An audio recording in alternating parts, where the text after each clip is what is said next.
Hey, passerby. How are you doing?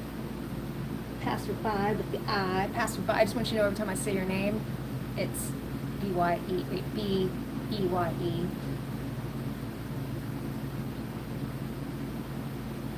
How's your day going? Hopefully you can hear me. I got fans running because the mosquitoes are out.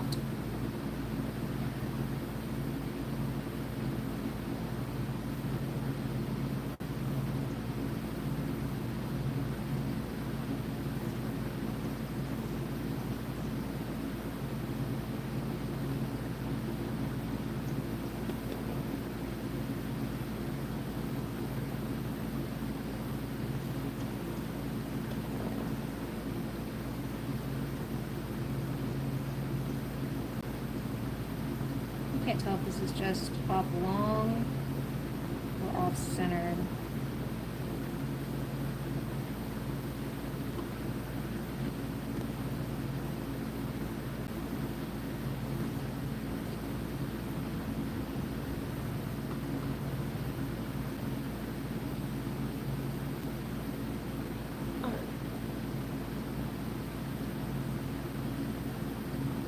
I saw that. That's huge. He smashed his face into clay. Ben is super talented.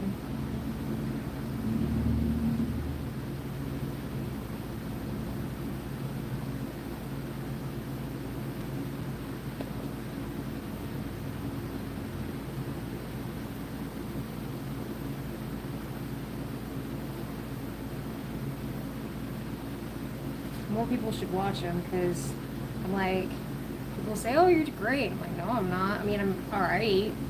But you want to see someone great, watch someone like Ben. Like, who really knows what they're doing. Watching production potters is hypnotic. Yeah, he's a nice guy. He's a really nice guy.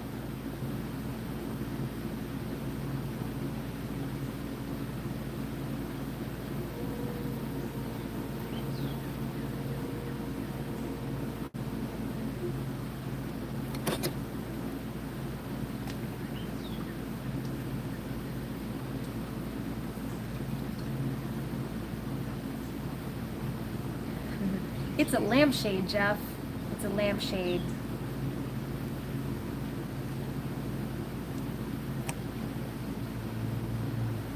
It's gonna go, hopefully, over a lamp that I make as well. So I sharpened all my tools, getting ready for this. Hopefully I don't trim through these. I gotta make them as thin as possible. Let's see how this goes. Hopefully I did a good job trimming these. I'm so scared. Let's go with one I'm more comfortable with.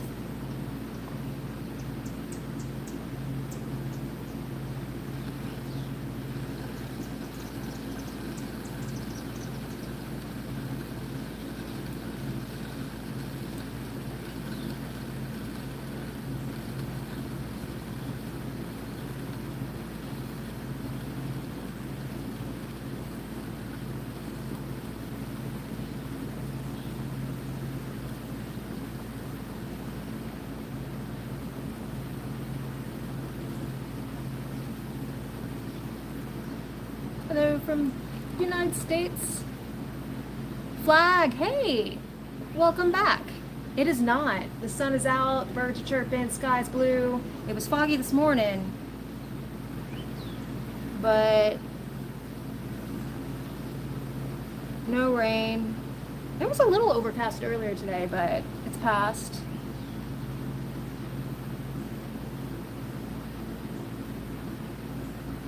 Oh yes, Jeff. They are usually made from a lighter material. This project may be a complete bust,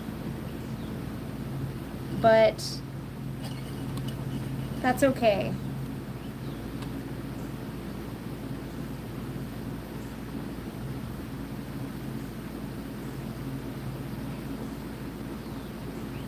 I'm in it for the experience.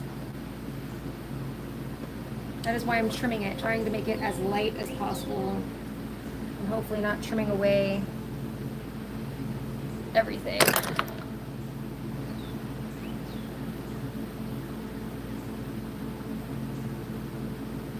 Stay Lotino. Hello.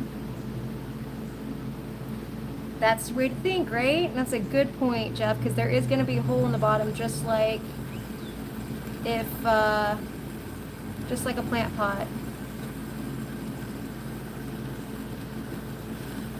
So what I got going on here is the rim's a lot drier than the base.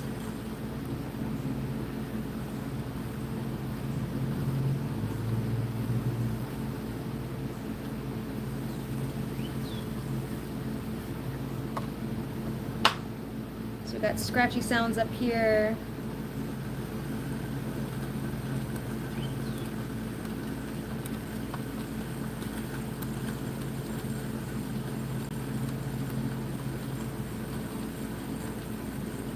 Got a slight wobble.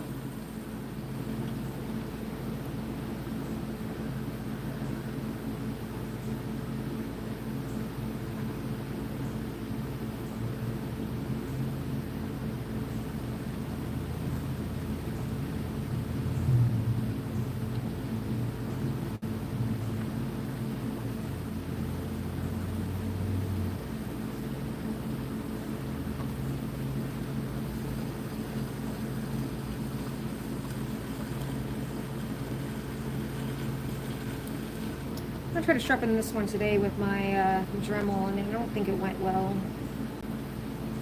Just did not go well. Let's back this one.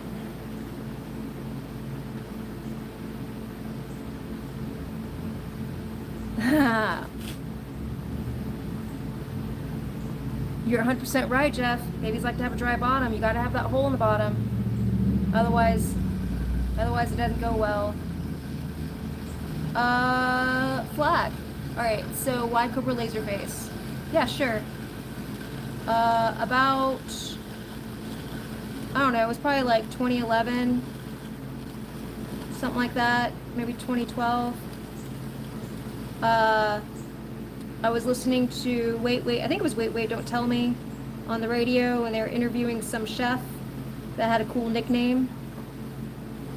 And they were like, how'd you get that nickname? Did you give it to yourself? And the person being interviewed said, no one gives themselves a nickname. That's not how it works. And then the guy interviewing said, yeah, I guess if people nicknamed themselves, everyone would be called Cobra Laserface. And I was like, yes. And then they all laughed about how silly it was, but by then I already got attached. So ever since then, I've been using it for my screen name.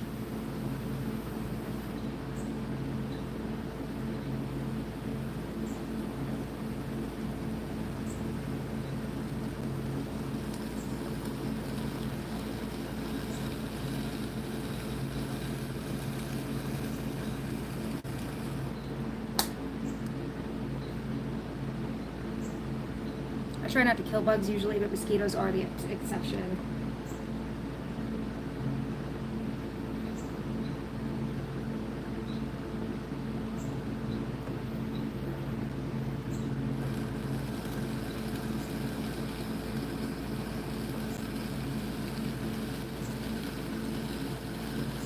I'm pretty nervous about trimming this.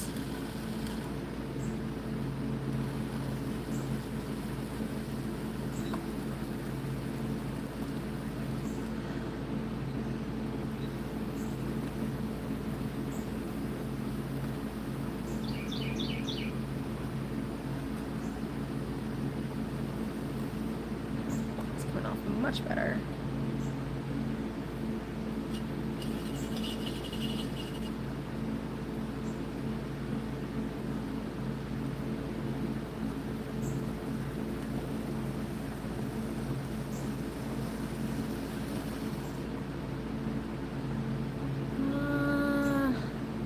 That is a negative raw dog, Randy. That is a negative. You probably wouldn't want a ceramic fleshlight anyway. Not very soft.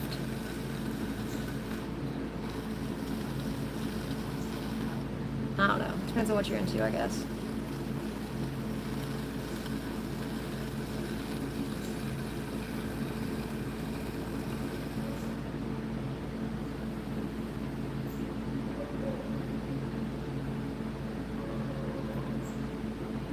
I'm wondering how thin I can get this.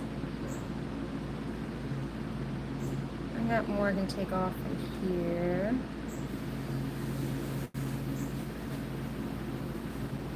And also I'm wondering how thin should I make the actual rim? I kind of feel like the actual rim should be thicker just for, you know, less likely to chip. Hola, Victor!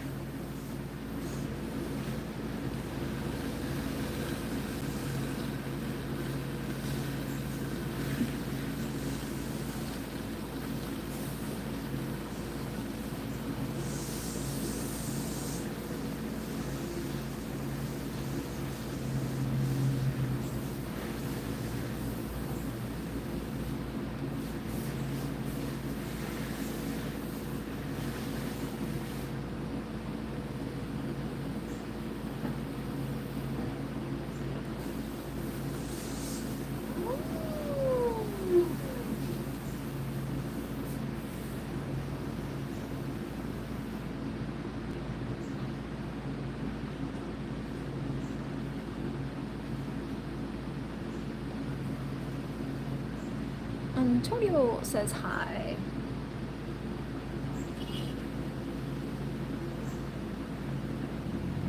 This will not be a very exciting stream, guys. Most people don't find trimming very exciting, but it's part of the process.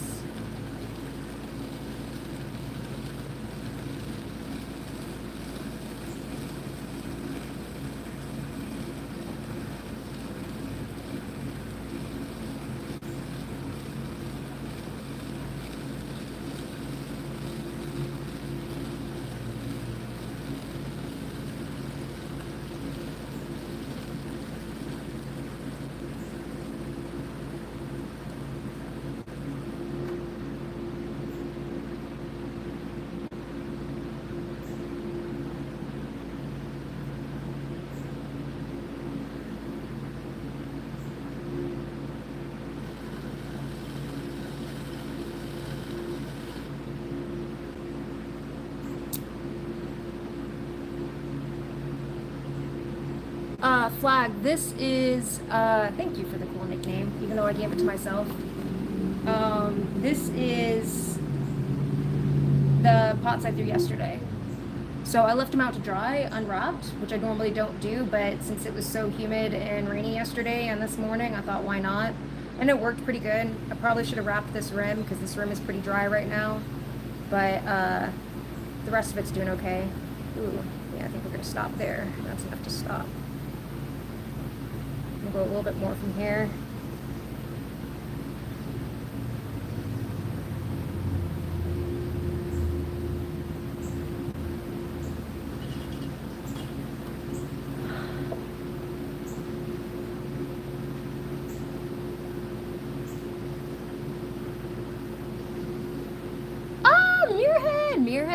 Mirrorhead, right? Thanks. We'll see how it works out. So this is the plan for those who haven't seen it. Excuse my clay covered notebook. I am going to use this lamp kit to make a lamp, maybe possibly unsuccessfully. So the idea is I'm actually going to put the shade on this. And I understand that the light's not going to shine through the clay. It's because it's not porcelain, but I'm thinking that it will shine through the bottom, right? So this is the look. This is my bedside lamp. And so the light will be coming out the bottom, and I'm hoping bounce off this. This will actually be wider than what I drew. So this is the shade. I figure I'm going to start with the shade because that's the most, you know, the shadiest part, I guess. And then after that, I'm going to throw the base. So So my concerns with this design is, one, no light will come through. Two, this is really hard to see because I got clay going through it, but it's going to be, the shade will be held up with the loop, and so there'll be a little hole here that this goes through, this little screw at the top. So my concerns are, one, the light won't shine through, and then two, the other concern is that top part will not be strong enough to hold the lamp shade. So like if I knock it or something, it could stress that part of the pot and break it. So my plans are, one, I was already thinking rubber washer to kind of impact any kind of wobbling. And then someone else had a really great idea of a metal washer in addition to kind of help distribute the pressure too. So those are the two plans. And then I was thinking, I'm trying to find like a very reflective glaze to go on the inside, and maybe on the base as well.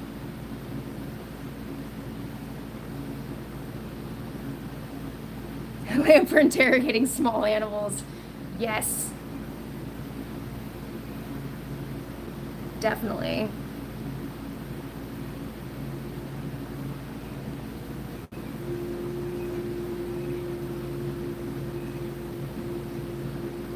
Well, it's for my bedroom, so it's really just so I don't stub my toe.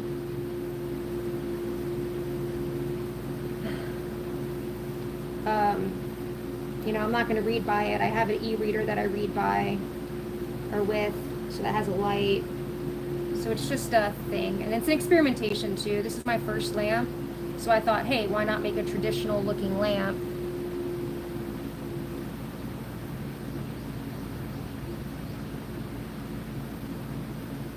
And see how it works, and then get more, you know, fun from there.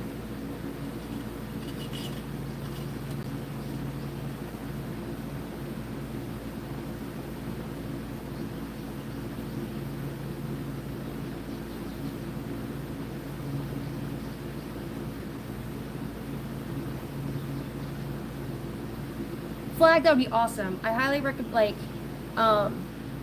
if you want to look into it, like getting started in this, finding a pottery studio near you and going take a couple classes, it's a lot of fun, man. I love this stuff. I absolutely love it. I don't care if I ever make anything. I could just sit here and play with stuff on the wheel all day long.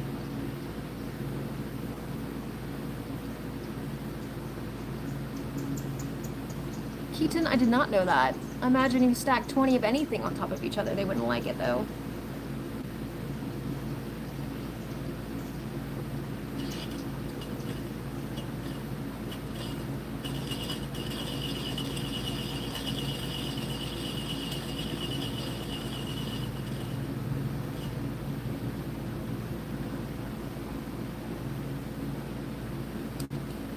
Giraffes are a kooky animal. Did you know they only sleep for like 30 seconds at a time?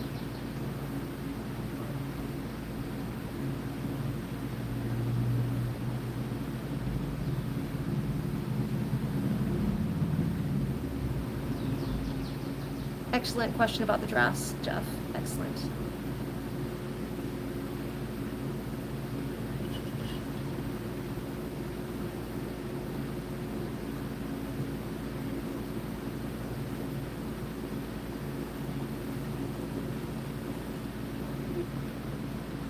I see you.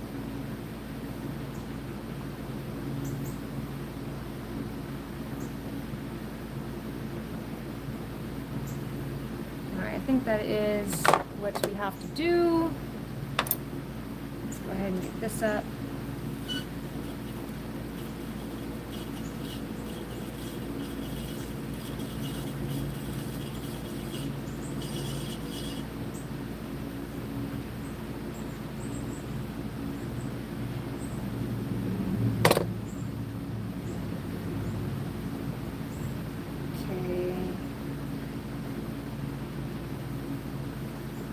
Well, this is much lighter.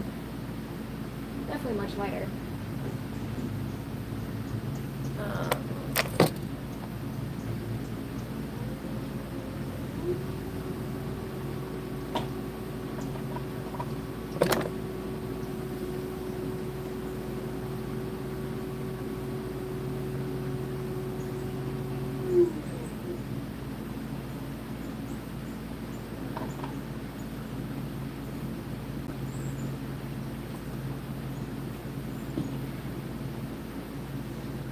The other good thing about this is I get to poke it to see how thick that floor is, because I'll be putting a hole in the top. It's mighty thick. Probably because I scooched it in. Holy crap, that's like a full centimeter. So I got a lot I can take off. So much lighter. I should have weighed it before and after. I'm going to weigh the next one before and after.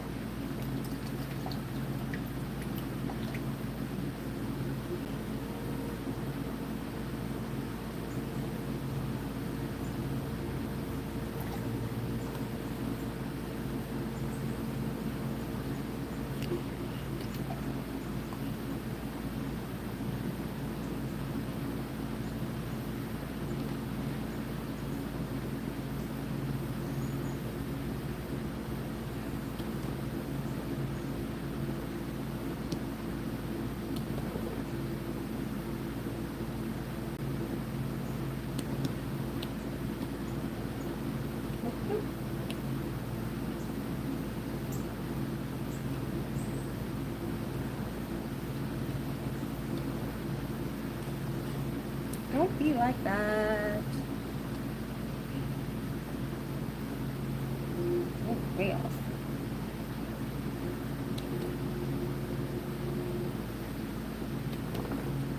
I don't want you to get stuck.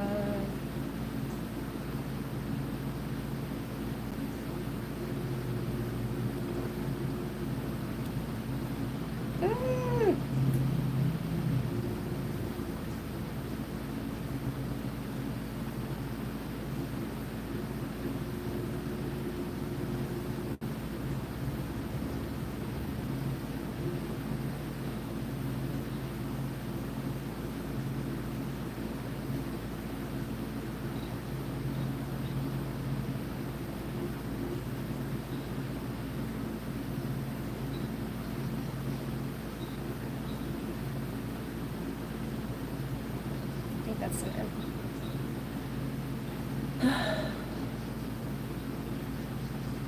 Scooched. You gotta scooch over. Is that not like a common thing?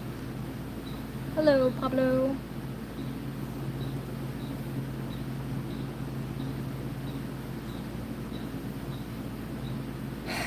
Alright, I gotta think about this 1 second. I want to put a foot on here because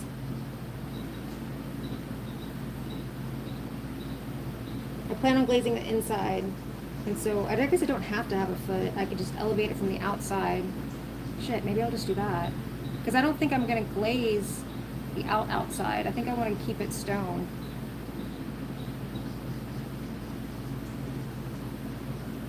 Maybe I should do a foot just in case. I probably should have planned this out. I should have thought about this. All right, so it's gonna be 1 centimeter. So that's where my foot begins. Let's go ahead and just take that out.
I am gonna do the foot. Okay, so.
Yeah, so this level that it's at now, flag, is called leather hardish. Some's like, I didn't do the best job drying it, so it's kind of in between. But typically when you trim, it's at the stage that's called leather hard, so it's dry. I mean, I could still crush this with my hands, but I can touch it without like clay getting stuck to me.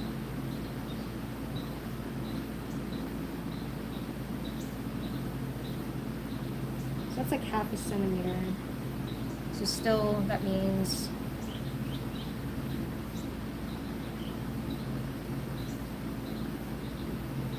if I cut all of that off, if I cut down to there, then I would still have 1/2 centimeter left. Yes.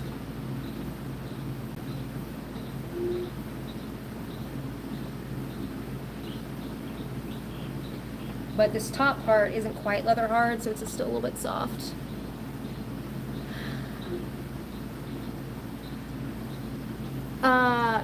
Mirrorhead, by the way, if you guys like watching pottery, Mirrorhead also streams. But yes, I could cut lights. That is planned for lamp 2. First lamp, I just want to do basic lamp shape, because, and then if this doesn't work, then what I'm going to do is do a like lantern with a luminary kind of thing. But that involved like a lot more engineering and a different lamp kit, I believe, because at that point the shade has to sit on top of the base.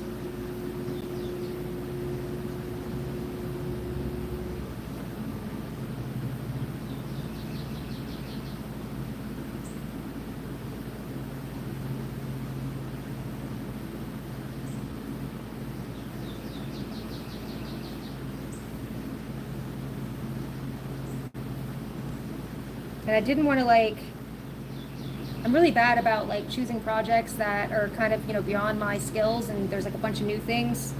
So I thought, you know, this one focus on making lamp. I'm already throwing more than I'm used to. That'll be my challenge this time. And then getting thinner too. Because I did carving on my mom's present, or on her statue, and the thing that I wish most about that one was that I had made it thinner. So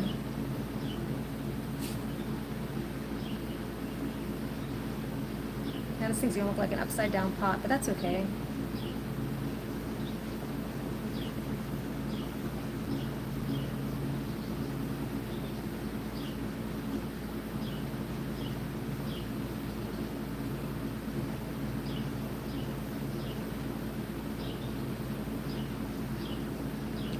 Adriandak, oh my gosh, look at all these like pottery people here. Hello. I'm gonna, excuse me for butchering your names. I've got a fat tongue and I tend to stumble over words.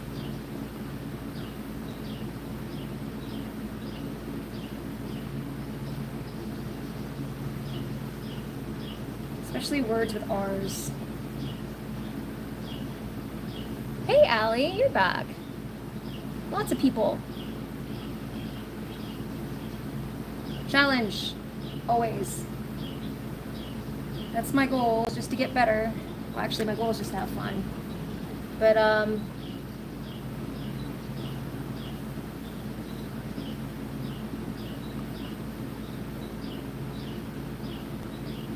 yeah.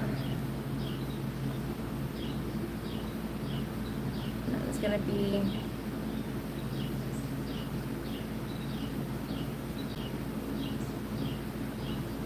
dust catcher.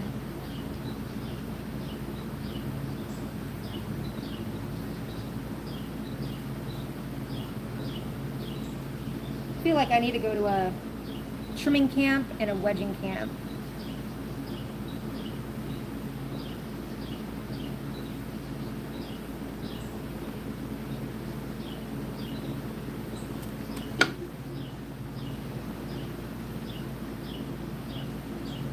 It's pretty close. Silas.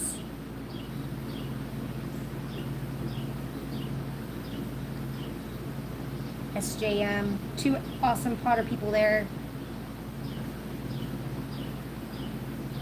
By the way, if you guys have any suggestions for glazes that you think would reflect light really well, I just bought some palladium, Amico palladium. My studio, they only fired a cone 6 right now. She's really cool though. She did just recently get a high fire kiln, but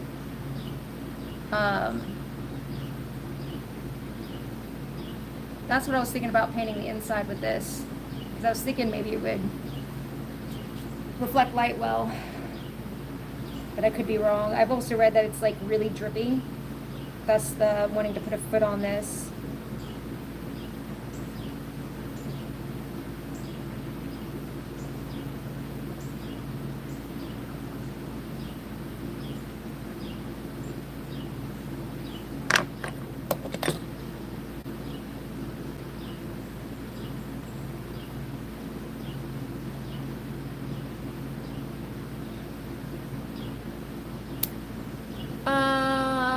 Hola, Jose.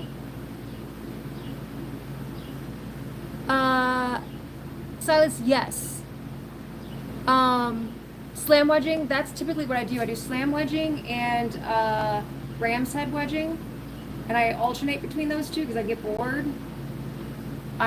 Every now and then I try to do spiral wedging just to remind myself I don't know how to do it. But I think if I keep trying, eventually I will learn. But that's the two things I do wedging. I gotta do a couple things. One, I need to get a wedging table that doesn't have wheels, and I need to attach the board to the table. There's things I need to do that just make it better in general. But I'm also a complainer. And flag, yes, I upload all my lives. So this is my record, so you can see them all.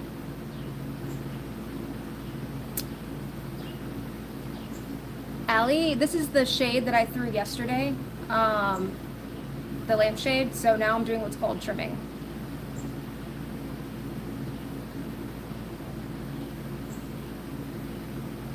Oh yeah, like just getting ready for this project, I had to like wedge like, I think I wedged like 15 pounds or something like that. No. Yeah, 15 or 16 pounds.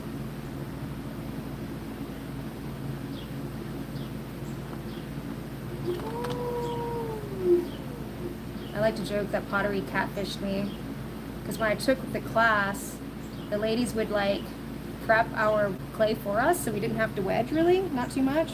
They taught us like the concept of wedging. And they also did their own reclaim, they had their own pug mill, so they had nice clay there. And then like a year later, I got my wheel, and I was no longer in the area, so no more classes available. And I was like, what am I doing wrong?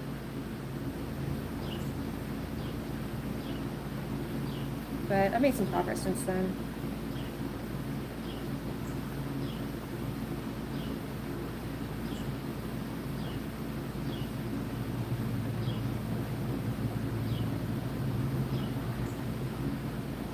Yeah, 100%.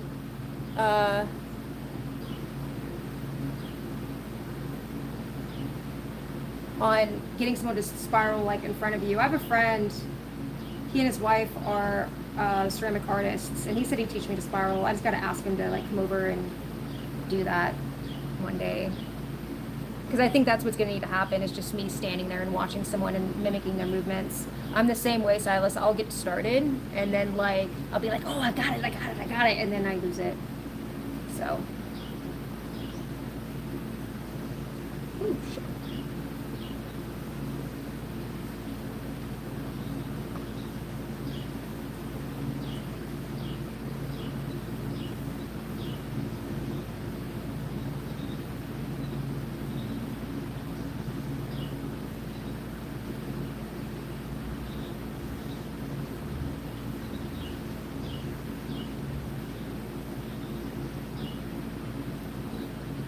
Flag, you have a wonderful night. Thank you so much for stopping by. Thank you for the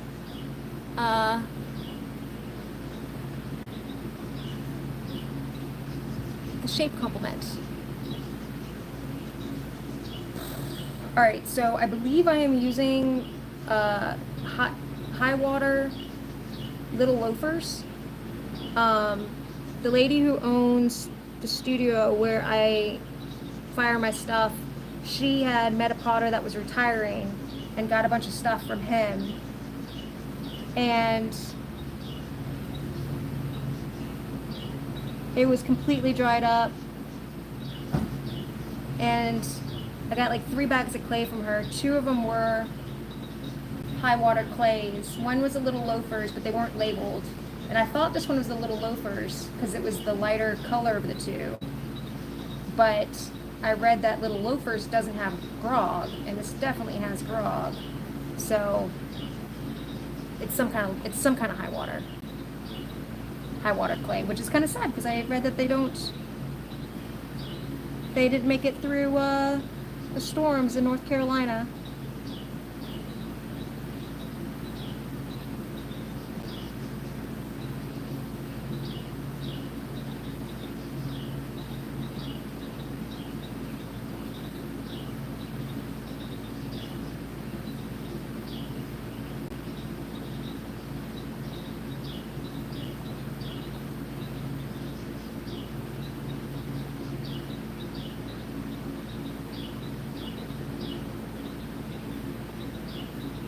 I think that's good for now. I kind of feel like that still needs to go a little bit more. But I don't really want it to be too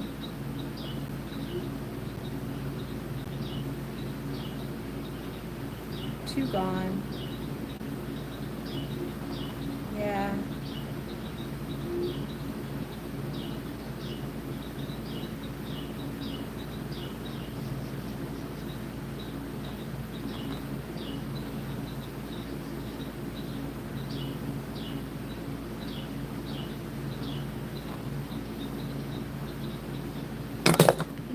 Smooth it out.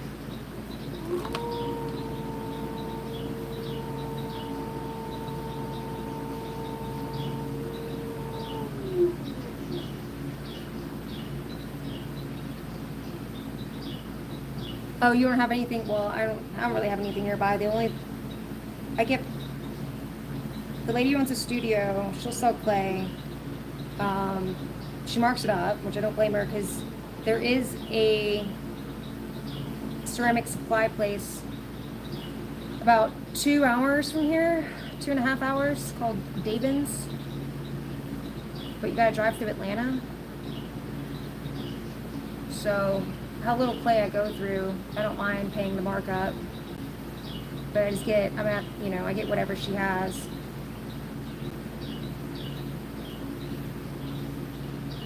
I have yet to order clay and have it shipped to me because of the shipping.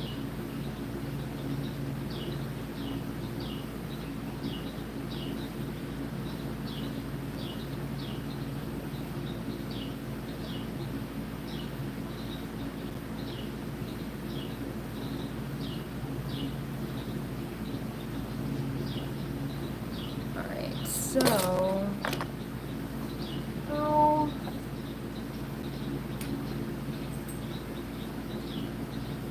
honestly, that should be about right. That hole is already that.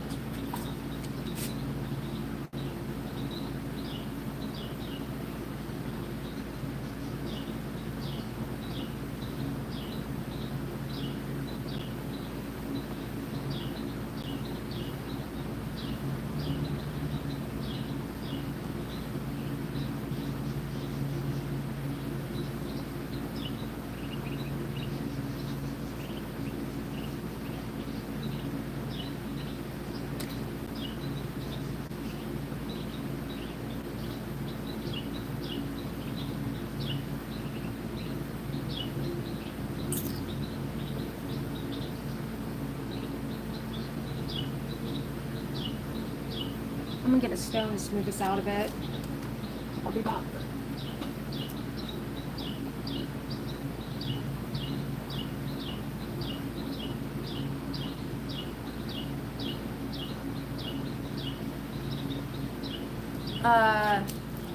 Yeah, it must be nice if people actually live near ceramic stores.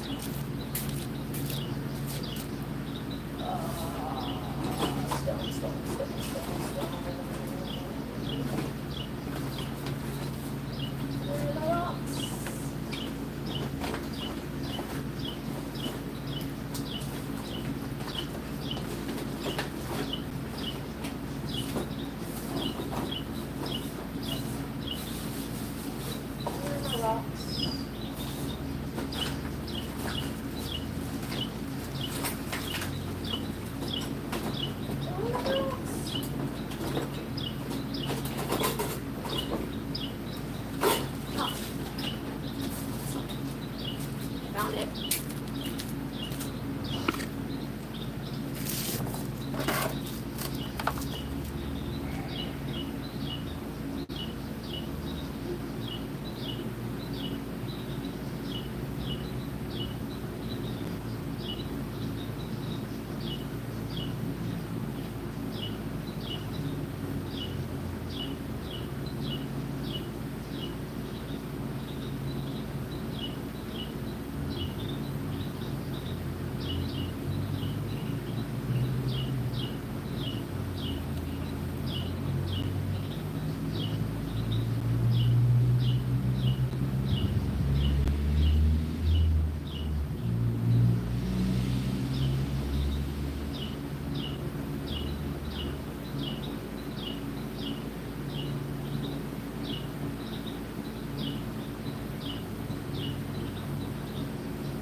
What I'm trying to do is get I've kind of dropped it a few different times to different people, and they said they'd be interested, but I think I'm going to be the first one to do it.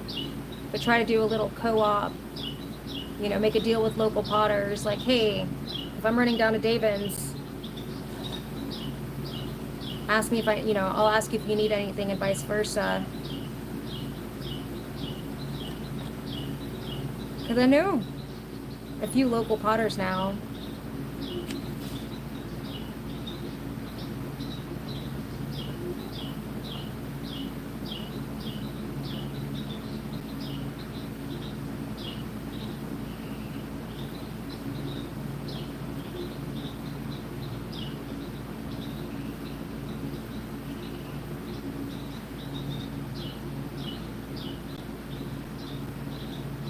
I don't know if burnishing's gonna work. I got a little bit.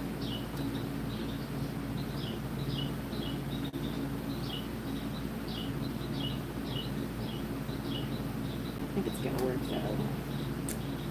Cozy Wells. Got some of it.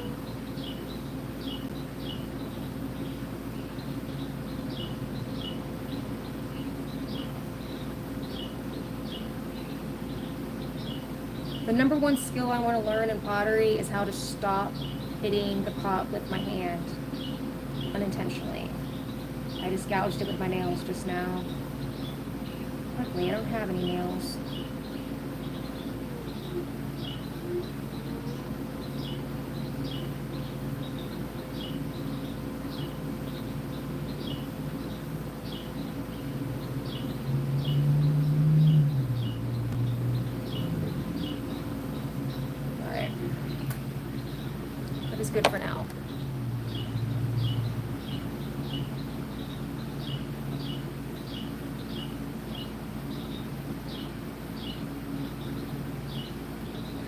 Dude, I'm addicted to burnishing.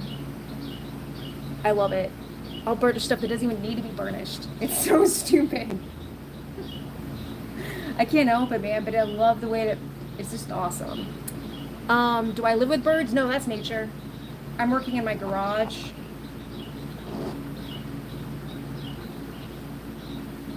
Ooh, no, no, no, no. Come on. Haha.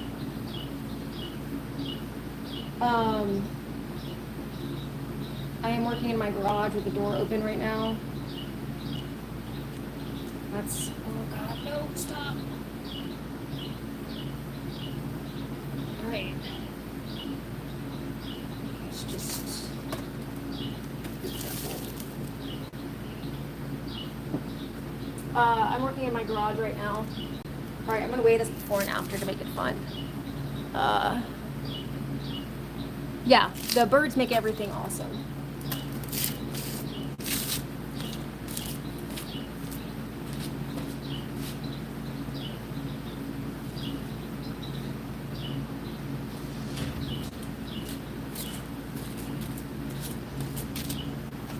All right, so this bad boy right now weighs just over 3 pounds.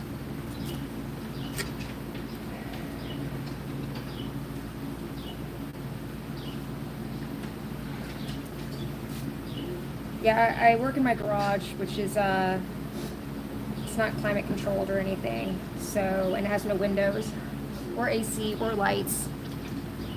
So, I keep the door open, and there is an insane amount of birds that live here, and I love them. They make everything interesting.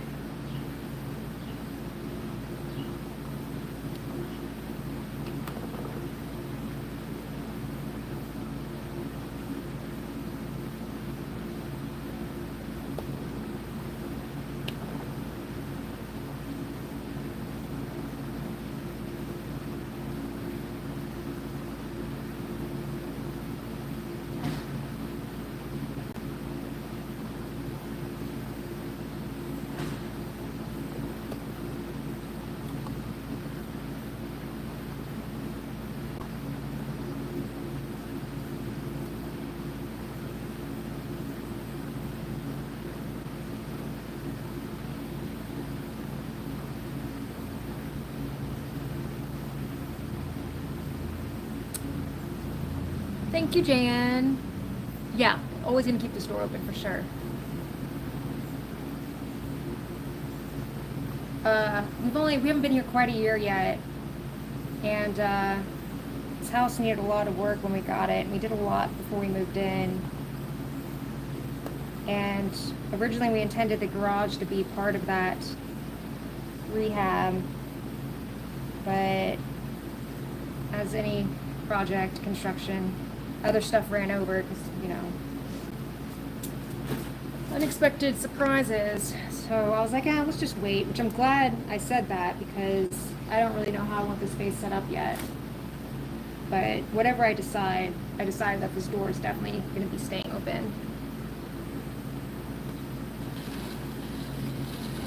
This one is not as centered as the other.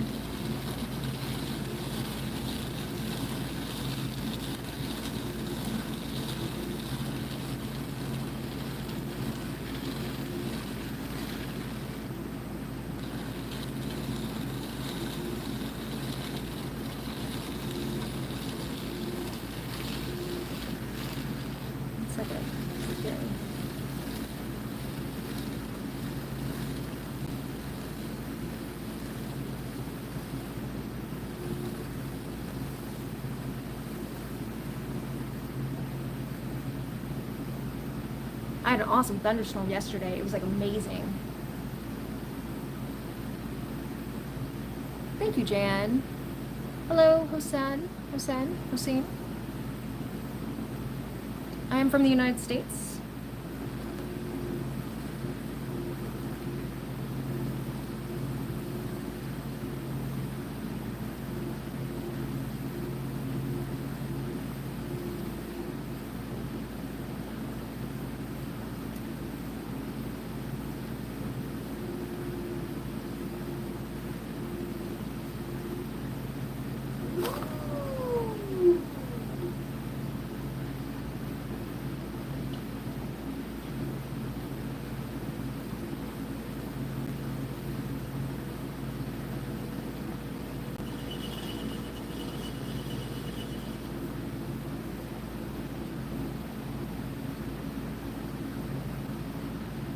It's incredibly satisfying, Matthew. It's my favorite part. Very favorite part. This one's a little drier than it needs to be, but that's on me.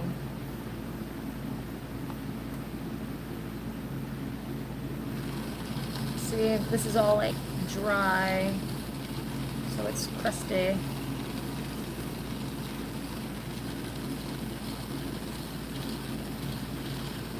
It's a little bit thinner.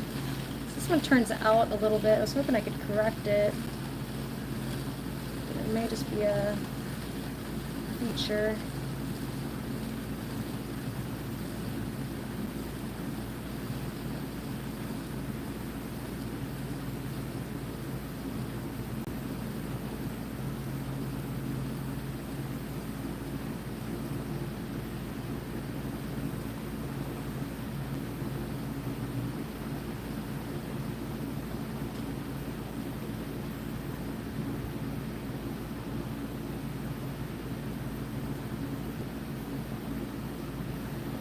Yeah, the views things is weird. I think it's like bots.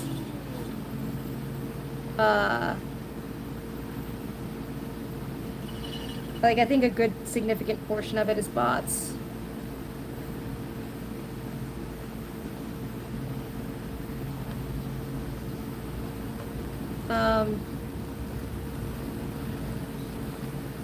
Because I don't really get a lot of activity, and my shorts views don't match my stream views.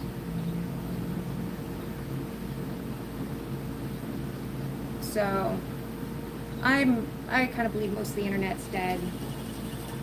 I don't know. I don't know, I have like a lot of weird conspiracy theories about it.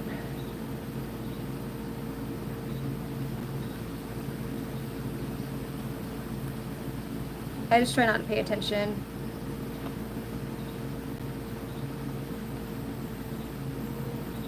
I'm not trying to sell any. It's kind of funny though. The crappy part about that is like this channel is just like my personal record of my journey with pottery, because I recycle so much of what I do. And I thought it would be cool to be able to look back and see everything I've ever made, even if it didn't survive or if I didn't fire it or whatever. And anyway, so I don't like actively promote it or stuff. It's all for me. But then I have a business channel that I've been working on a while and I've been actively trying to grow. I stream there and I get like nothing. Like nothing. It sucks. So my husband and I make Game Boy Advance games, and that's what the channel is for our business. And I started streaming there after I started streaming here, and I was like, oh, this is great. Streams do so much better. Nope. And I think partly because there's just so much more competition. Also possibly because my channel this one is listed as female run. And so I kind of have a theory that like YouTube has bots out there to give like, I don't know, trying to make it seem like we're getting more views than we are. Who knows? None of it's important. Not for me anyway. I know there's people trying to run businesses and, you know, have streams of income.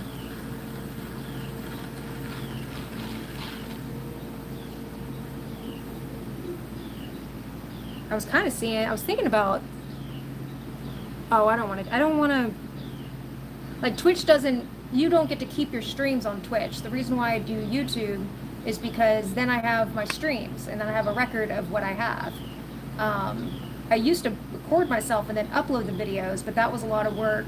And sometimes I'd run out of space on my phone and other stuff. So, who was it? Pottery Demon. He's another streamer. He was like, you should just stream.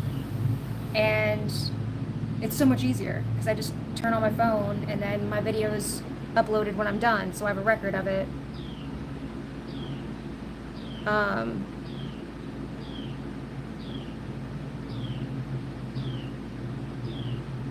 So I'm not, and honestly, I deal with enough weird stuff here. Twitch is like 8,000 times more. Oh, for the gaming. Oh, yeah. I need to. I should. I definitely should. There's a few different things I need to do. That's a good point. Twitch makes me feel old. It really does. But that is a good point. There's a few things I need to do. I need to get our games on Steam. We haven't done that yet. Because I'm not a fan of Steam.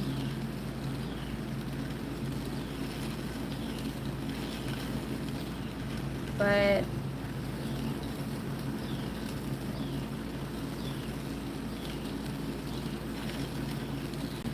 I wish this didn't have that rib there. It's really driving me nuts. But I can't trim it away. It's just there.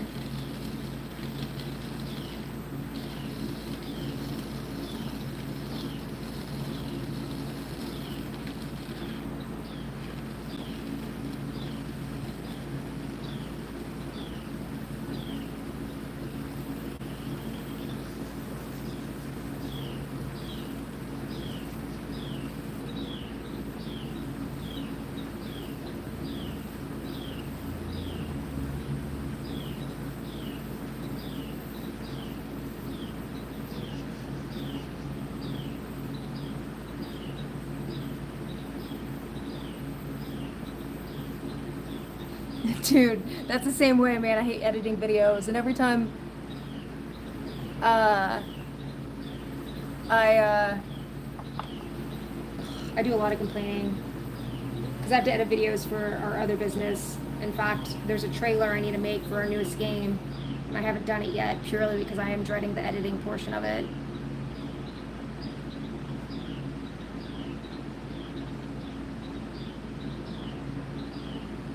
Yeah, thank you for pointing that out. Yes, I make games to sell. So if you want to support me, you can look on my about on this channel. I have a link to my business channel, and you can see our games.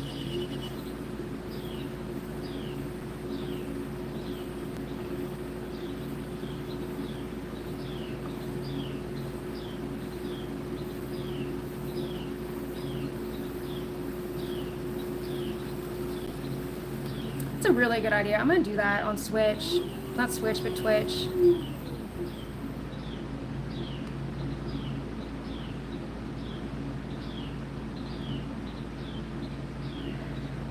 Streaming's so much easier than making videos. It's like, and I feel like you get more traction. I don't know about Twitch, but like shorts and stuff you get more exposure, even though it's brief.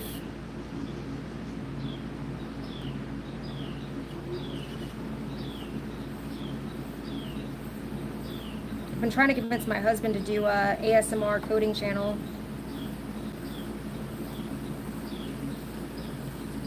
But he's an introvert. And I was like, all you gotta do is just do what you already do. Codes every day. He's really good at it.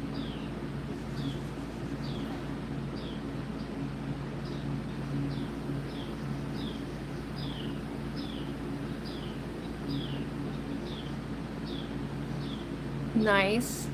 Hello, Manish. Yeah, I use Final Cut Pro to do my video editing. I've gotten better at it. Definitely when I first started, it was hell. Definitely was bad.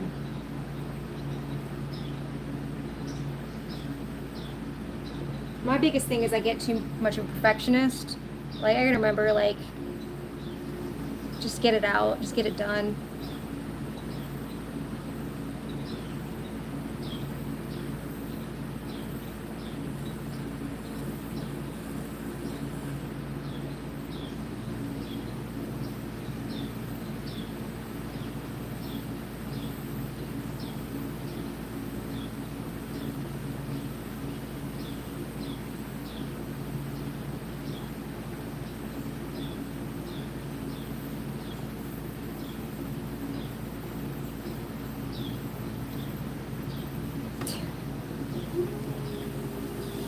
If I had $1 for every Patrick Swayze joke,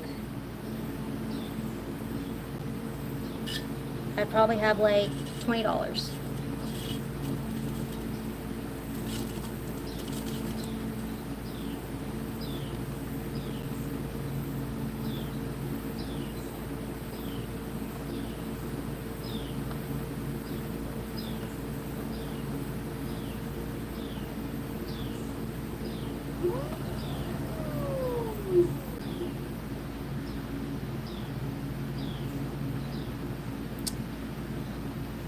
You can also just Google pocket pulp. That's our business. So, you know, pocket like pocket of your pants.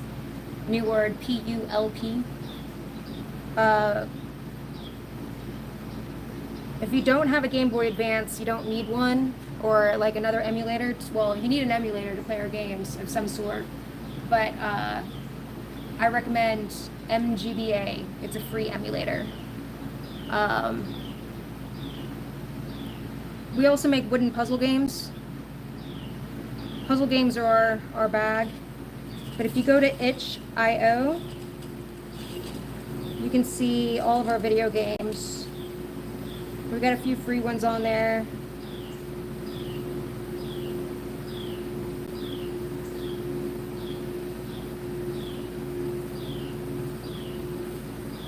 Our newest game, it's just pay whatever you want. You can not pay anything if you want. Crib Sweeper, it's very addictive, just to give you a heads up. Pocket Pulp, 100%. SJC, do I paint these? I will. I think I'm going to paint the inside. I don't know if I'm going to paint the outside. I haven't made up my mind yet. Probably will just paint the outside.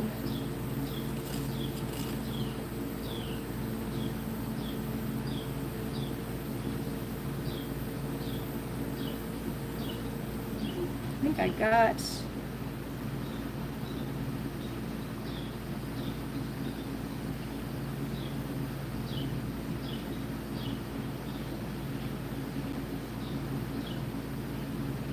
You know what I need? I need someone to do a video, a pottery video, like with a really good mic and being like, this is the sound you're looking for when you're tapping.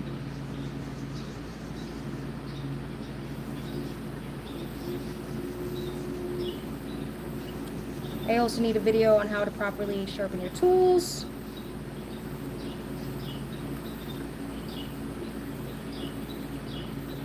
Because what I did earlier was not good. It's obvious now. Ooh. Definitely got a little thingy right there.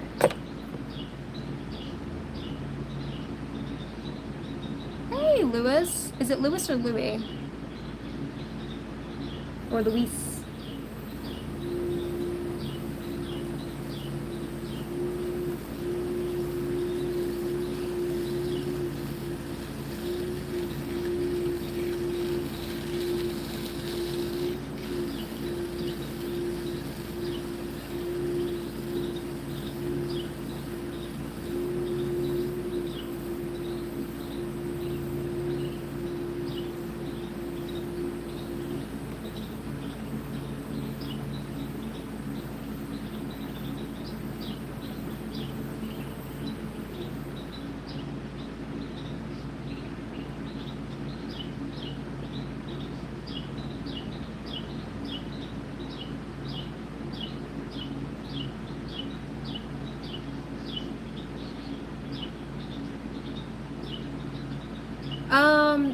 We don't use an engine. Sean, that's my husband.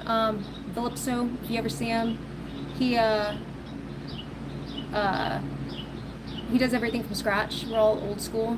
In fact, the first game, Inky and the Alien Aquarium, he coded in ARM assembly.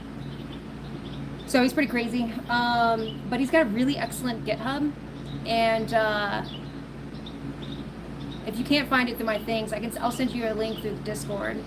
But he's got a fantastic GitHub with a lot of tools and things like that on there. Hello, Emma.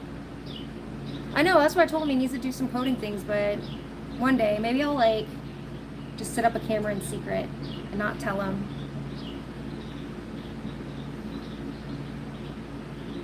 He's very talented, and I think he could help a lot of people, but that involves talking to people.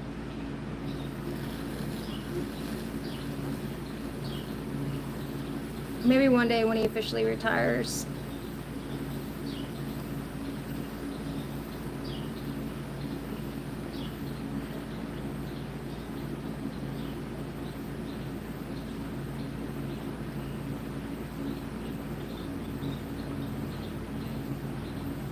Lua? Oh, yeah, I've heard of things about Lua. like Lua.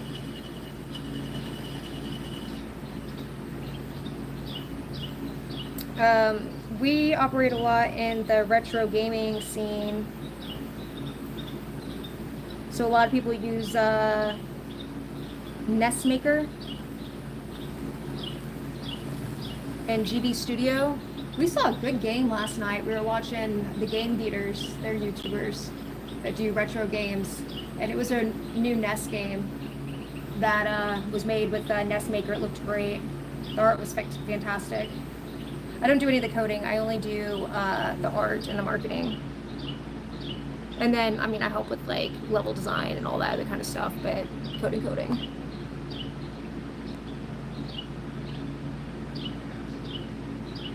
But we got a Discord too. It's mainly for helping people find retro games, new retro games. But if you're into retro gaming and you're interested in learning to, you know, make an old school game, I highly recommend gbadev.net. They have a really great community. They have a great Discord. Just really supportive people, very friendly. And they have great documentation. One of our goals is to help encourage other people to make games for retro systems.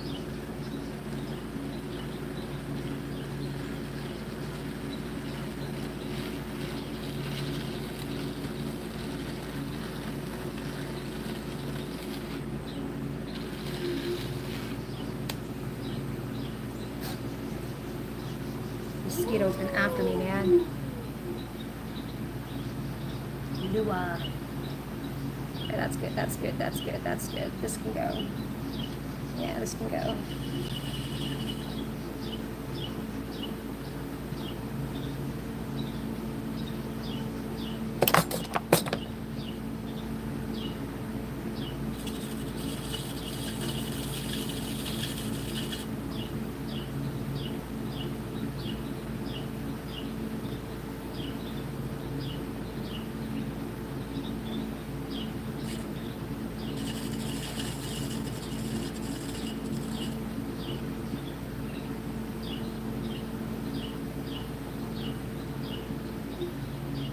All right.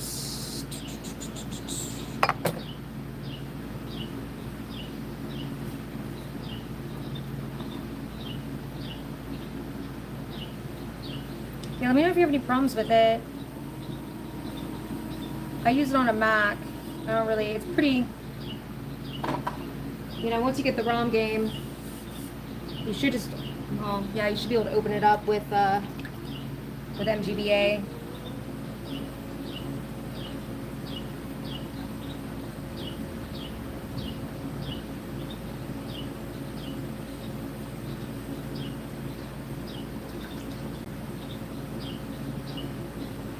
Dude, we made Crypt Sweeper in like a month. I had like 3 weeks to do the art for that game. And funny story, I had the flu when he decided, like, he was like, well, I want to make this game. And we were like quarantining, so he was like in his office for 2 weeks while I was dying from the flu. Not sure, I wasn't dying, but it was pretty bad. And then he was like, I have this game, and you already did all the work for it, because it didn't take long. He's like, I'd love to get it done before we go to this conference. And then I found out it was like a Minesweeper inspired game. I was like, I don't want to do this game. I hate Minesweeper. I was not very friendly about it. I have some childhood trauma with Minesweeper. And anyway, I even like refused to play test it. He had to make an AI to play test it. And then we get to the conference. I'm even telling people, I'm like, I don't like this game, but if you like Minesweeper, you're gonna love this game. And then the last day of the conference, I finally sat down and started playing it, and then I got entirely hooked on it. It was not a game jam. We do have a couple of games on there. We've done 2 so far. We do the same one 2 years in a row.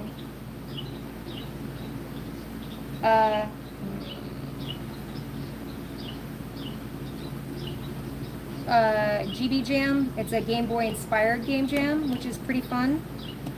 You don't have to actually make it run on a Game Boy. Did I say Game Jam inspired? It's a Game Boy inspired. So you just have the same restrictions for resolution and color.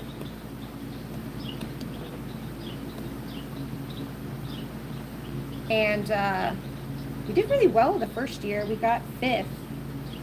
And then the second year we got like 15th or something like that. Which is funny because we thought the second year we did way better. Like personally we did better. We hit more of our goals. We worked better as a team. But really proud of both of those games. Particularly, I don't think this one's going to stick on its own. We'll see.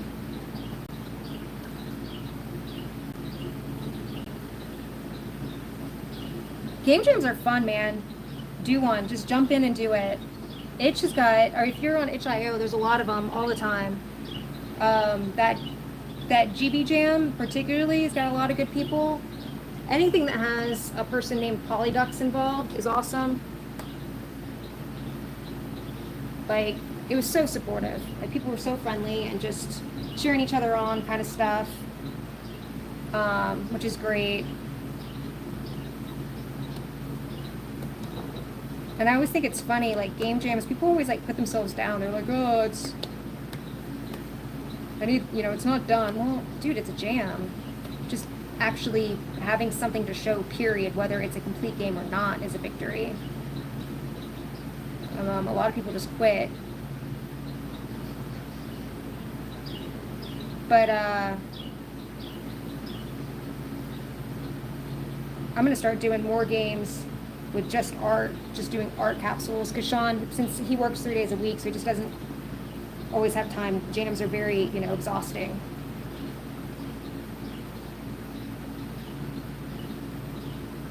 It's practice. You just keep trying, The biggest tip I have, which I'm totally stealing from Sean, but start with something small. Try to think of the smallest game you can make and start there, and then just build on it from there. I mean, that's how we actually make our games, period. We find something that is small and fun, and then build from there. But it depends on how people work, too. And also just borrow something, be like, I'm gonna make a Mega Man, you know what I mean? Don't try to come up with something, super original for your first go or even your 5th go around. Just be like our, what was it? Masquerade Ball. That's just a riff on, Super Mario 2. But it was our first platformer with enemies, so we weren't trying to the goal was just make a platformer that's fun. We'll study what other great games, successful games have done, and start there. Because to me, game jams for us is about building skills and practicing shipping a game,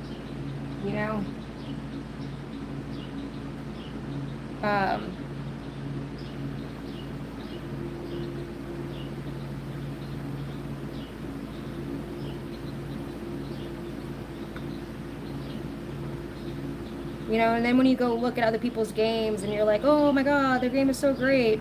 Comparison is a soul killer, number 1. And 2, a lot of people work on teams. But yeah.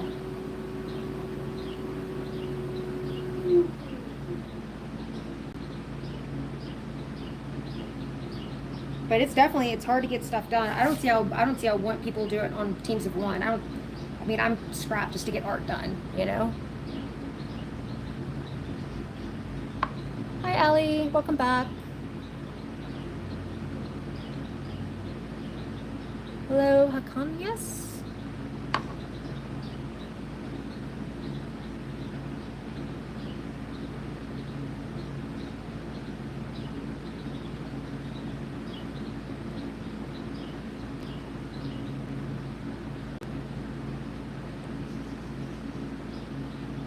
It's cool to see another person that's into both. It's funny, Sean will not touch the pottery. He doesn't like this tactile sensation, but he likes watching me. He likes to see what I make.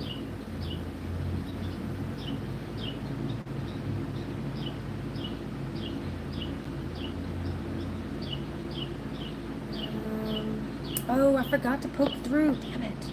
I'm gonna have to do this blind. I'm pretty sure this is just as thick as the other one.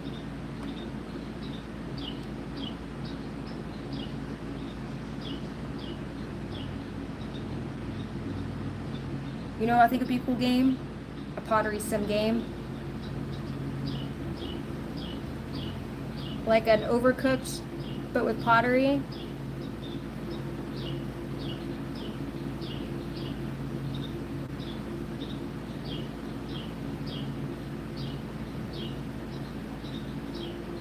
I was thinking like you have like a person's pottery studio and they start off like, you know, maybe firing their stuff at a, you know, there'd be like a time management kind of thing involved. Get an order, got to get it fired, but you have to send your stuff to the studio to get fired.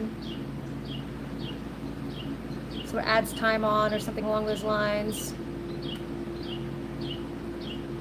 And you get money, you earn money from your things, and you can buy more shelves, because I was thinking that would be like one of the issues. You're waiting stuff to dry, so you gotta have space to put that stuff to dry.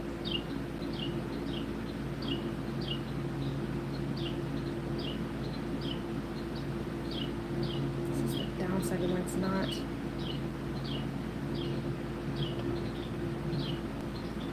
And if you're doing a more modern game, you could probably even do elements of like adding in, turning, and, you know, some kind of something to represent the actual throwing.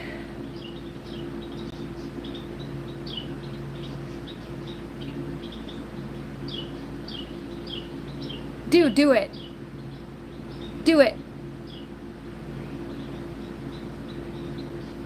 Because we're not going to do it. I'll tell you now, we're not going to do it.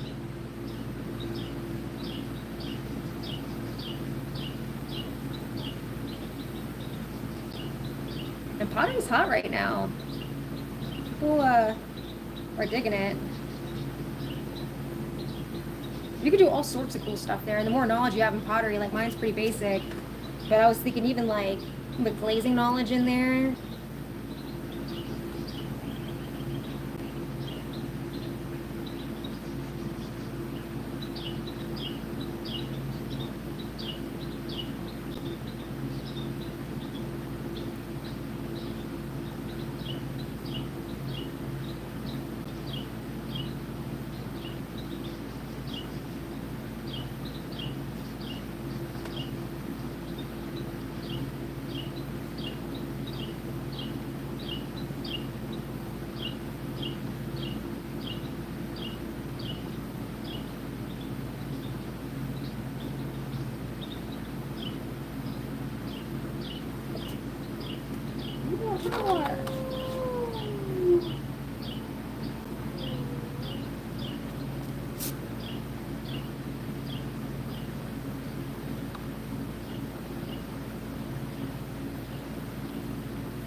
Dude, start simple, man. Just start with blocks. Don't try to get the art. Save the art for last. Get the mechanics of the game. Get that done before you start falling down that art hole.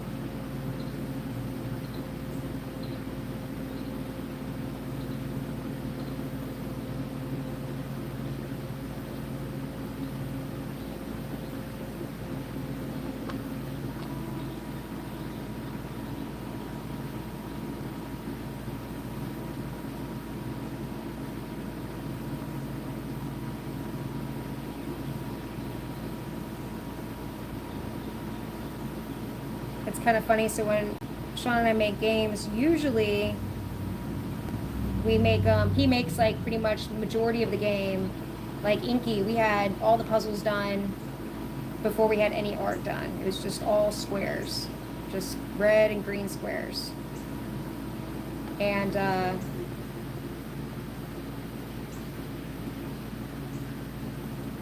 when we do game jams, we have to do the stuff in tandem, which makes it really difficult because, you know, we'll start with something and then he runs in, you know, we run into something or there's a change. So then there's a change to the art. So there's kind of like a lot of juggling. Or like the best way for us to do it is like getting the game pretty much done, mechanics, everything, and then doing art. But we also tend to save story for like absolute last. Like uncultured people. We had story before, I could probably do a lot more art. But I did start recently taking art classes so I can start doing concept art. You know, kind of trying to get better at actual drawing. So I think that'll also help our process.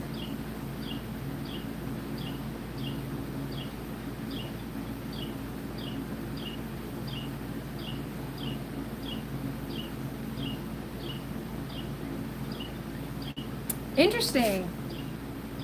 Yeah, different brains work differently. It can't work with placeholders. That's funny because, yeah, like the concept art, like I can run with an idea. Like I can, you know, give me an idea and I can kind of have an idea in my brain how I think it's supposed to work. But, gotcha.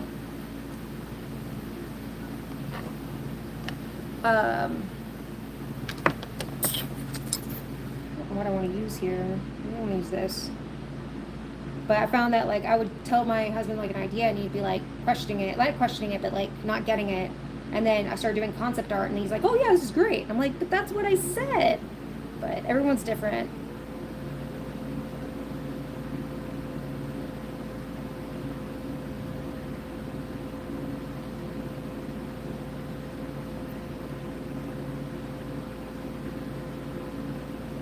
That's like one of my favorite things about watching people create is seeing how people's brains are different, you know, and how their processes are different.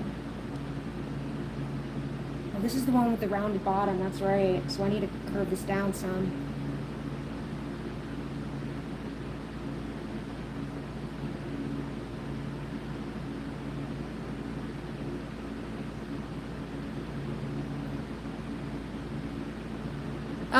So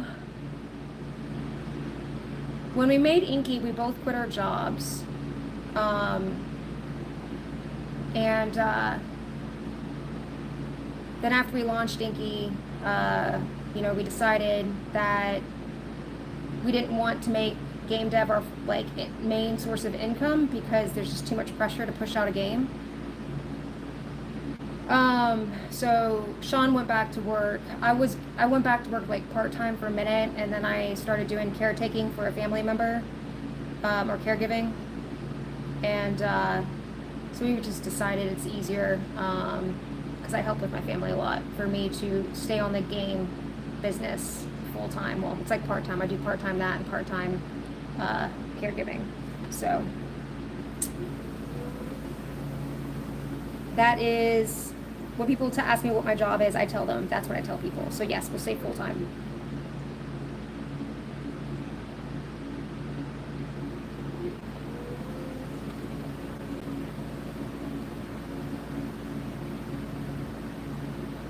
Is Pottery your full time?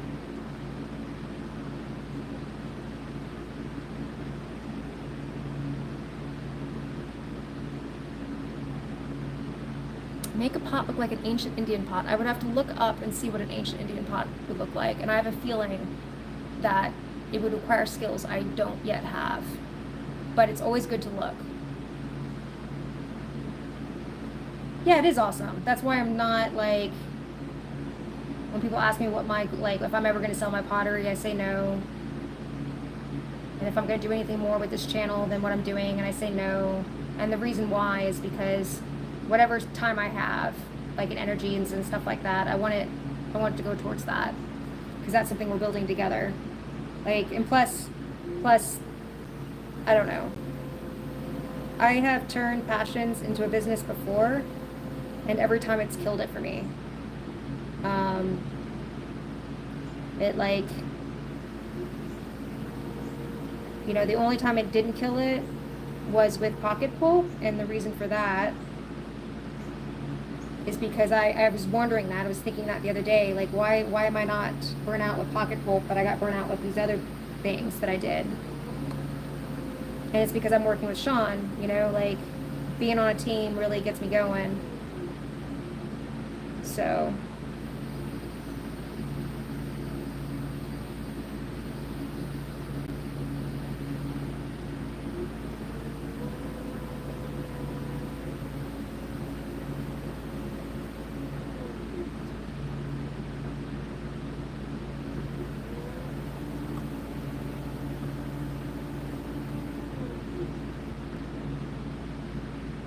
when do you guys stream? Like, do you have regular channels?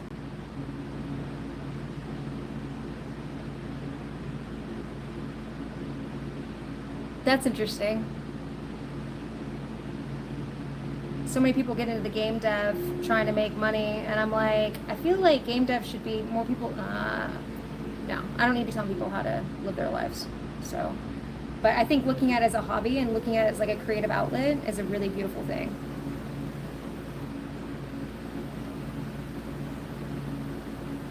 And I think that's how good games are made. When people worry about, oh, I gotta make money, that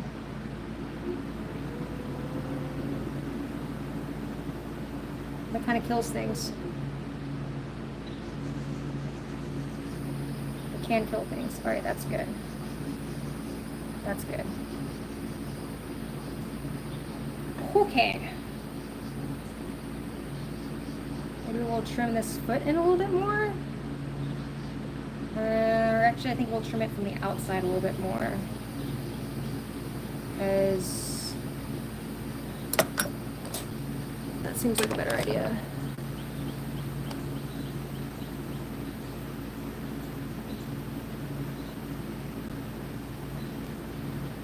Ooh, what Laguna clay did you get, by the way? I've worked with B-Mix once before. B-Mix with grog.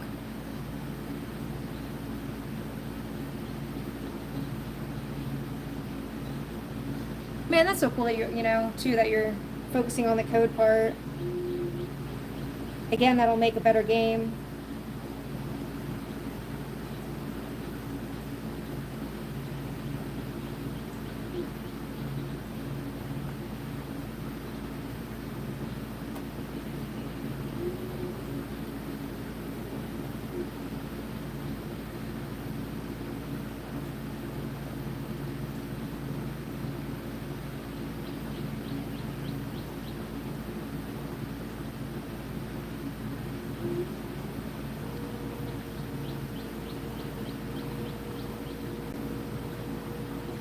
If you ever want to do a game jam together, let me know, as long as Sean and I aren't doing it. Because he only wants to do one like once or twice a year because he's still working, and it's just exhausting, like I said. But I can always use more practice making game art. But you got to work with somebody who's making pixel art, though. That's the downside.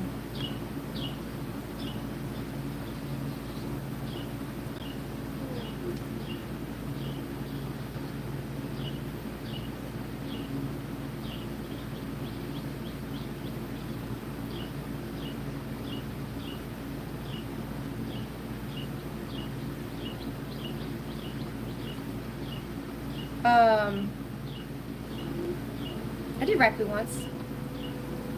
It was fun. And the lady let me use, I didn't get to take this piece because it wasn't my piece, I messed up. But using snakeskin for Raku is awesome. It looks really super cool. It makes the design of the snake, you know, takes the pattern from the skin.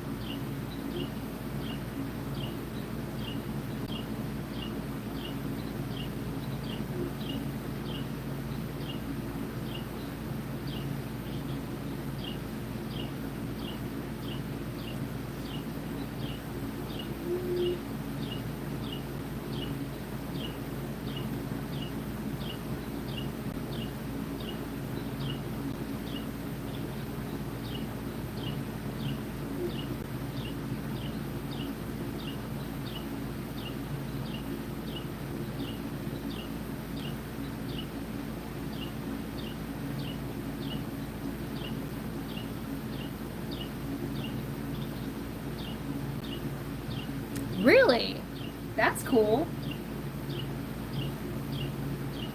Bacon. Oh, it smells fantastic too. You see that they have that cinnamon toast crunch bacon? Have you ever seen that? Sometimes I wonder if people are like companies are trolling people. But anyway, it's cinnamon toast crunch. I wonder if that sugar and that bacon would do something too.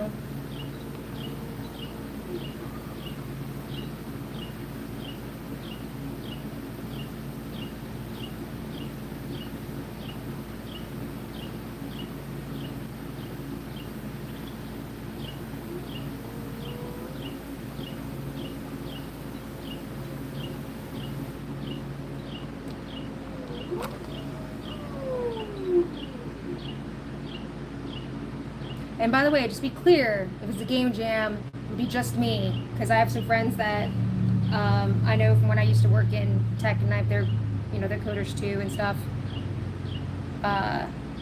They always wanted Sean on the team for doing game jams, and I'm like, no, you're not getting Sean. It's just me, because everybody wants Sean.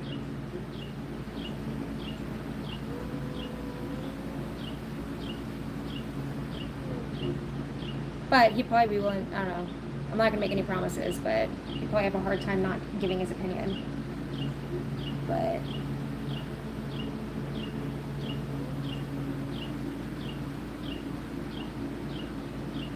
yeah, if you want, I'll even look and see if there's any jams that would work. Do you have like an ideal time frame you would want? Like a month, like longer the better?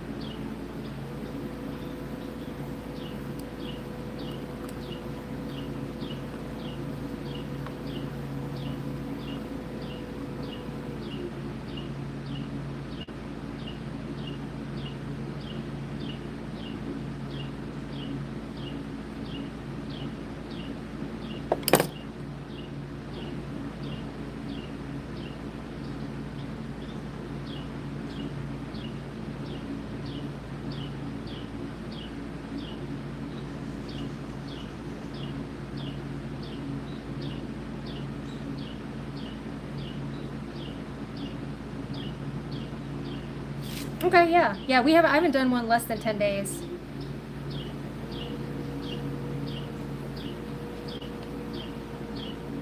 Yeah, that'd be good for me. I've kind of been in a pixel art funk lately.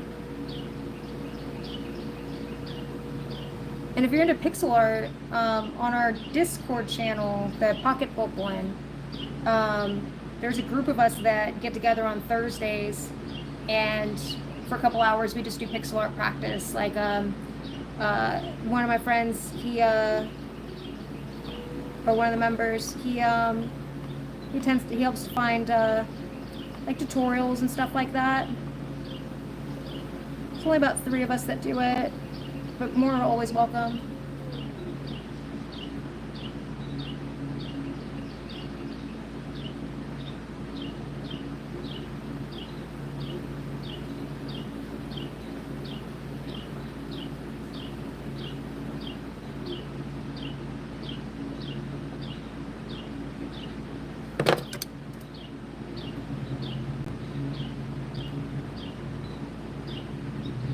No, for Discord, you want to look at the easiest way to get there would go to pulp.biz/Discord.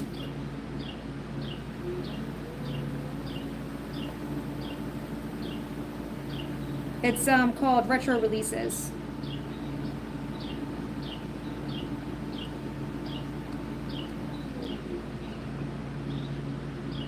And you can look for me on there, because Cobra Laserface is my channel there too, or my handle. And just ping me. Or I can also just send it, if you can't find it, I'll send you an invite through the Pottery Discord.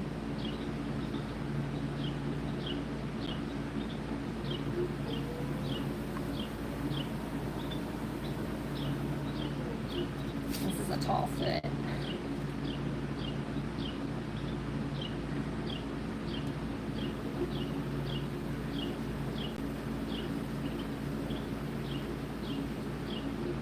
can even be taller actually, because this goes all the way down this way, so that means I can make this taller. I can take more off. Sweet! Welcome!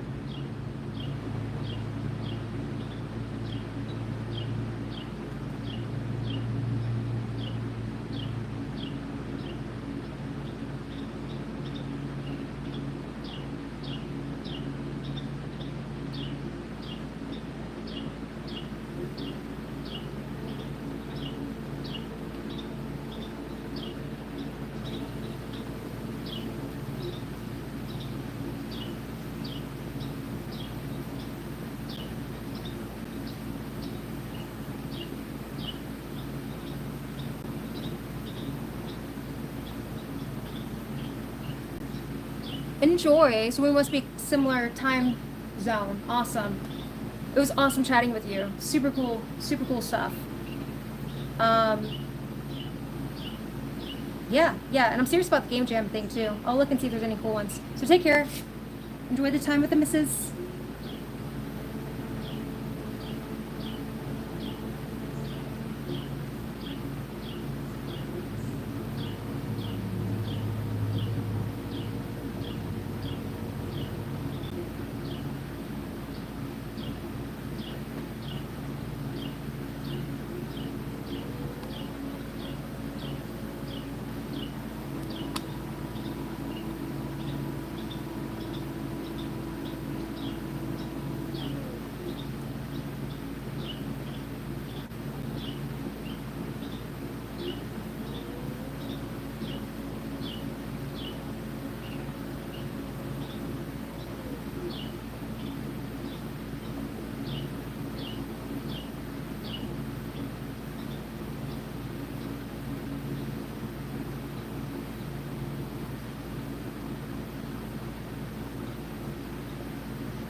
About this shape here.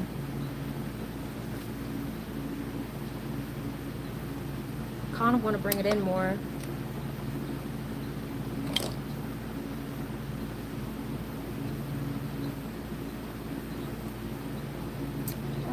Hello, welcome person with the emoji. I'm sorry I don't speak that language, but I can say hi.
Drop shipping. I do not understand the question.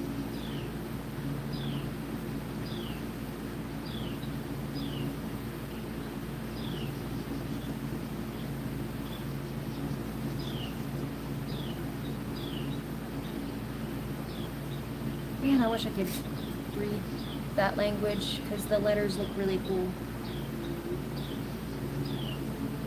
Characters, I guess. Better word.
Still farther down.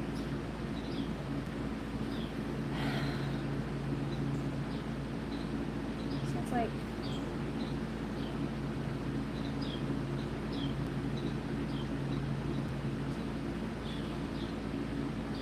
it's definitely lower there. I might poke myself in the eye one day.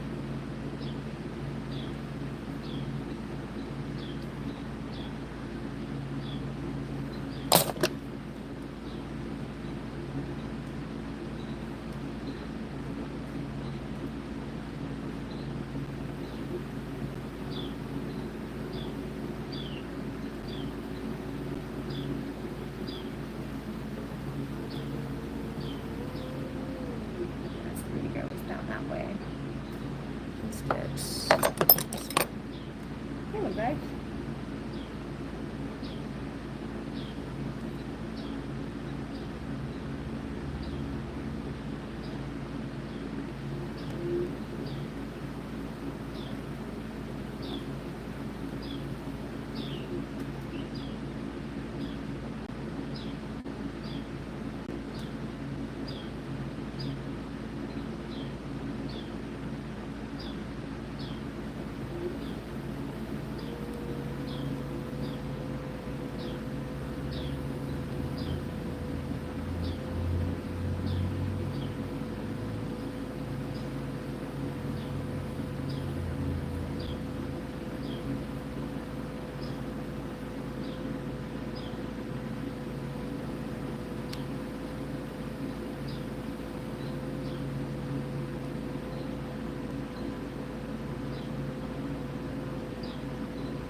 Person with a name that looks like it starts with an A. I don't speak that language, I'm sorry.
really like this sharp angle, but it's a lot of extra clay there.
I'm going to call that.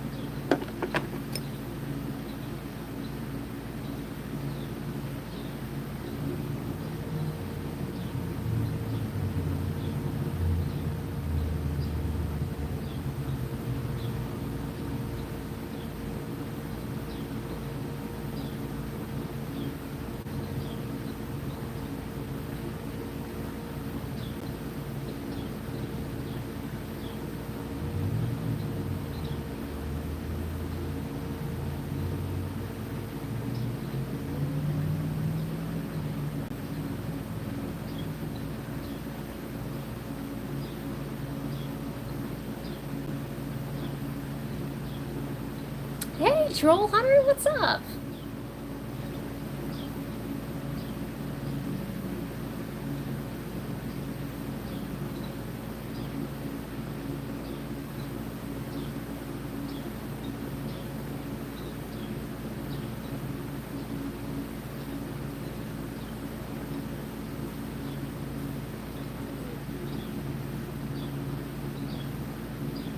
And naps are where it's at.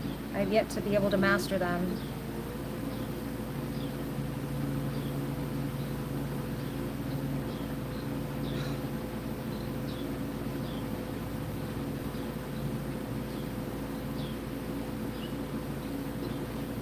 I'm like a mid-morning napper.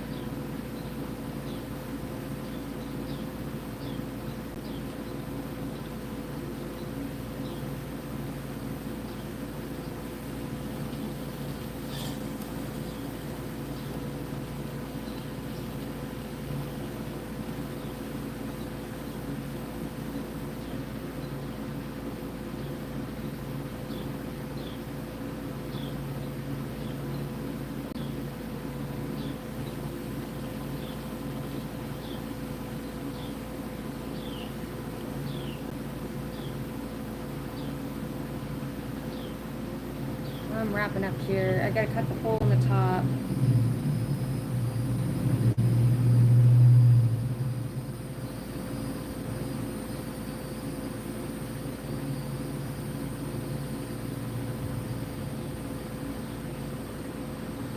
I get trigger finger and my ring finger and my middle finger, those two lock up. Let me drink more water.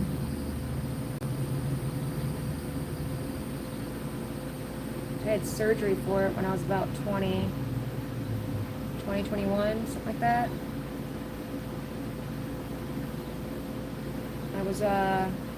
I worked in a pizzeria, a very busy mellow mushroom, and I worked ovens. And I was in Destin, so it's a very touristy place, so you took the hours when the tourists were in town, because the winter hours were crap. Anyway, so, I was working crazy hours, working ovens, and ended up getting trigger finger where I couldn't release my hands unless I did it manually.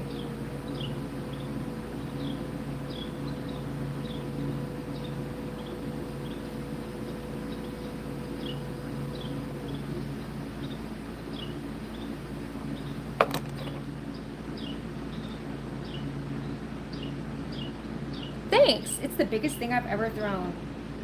I'm fixing to weigh it because I was curious how much I trimmed off.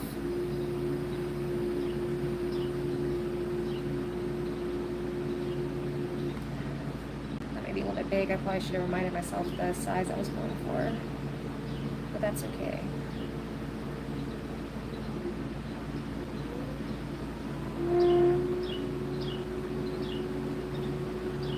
I've tried before, but it didn't go well. But I got it this time. Well, it took 2 tries. No, let's not do that. Let's just not. That's a bad idea. Okay. Ooh, I actually should have taken off more there. I'm sorry, it's too late. No, it's not. It's not too late. I can do that. That needs to go.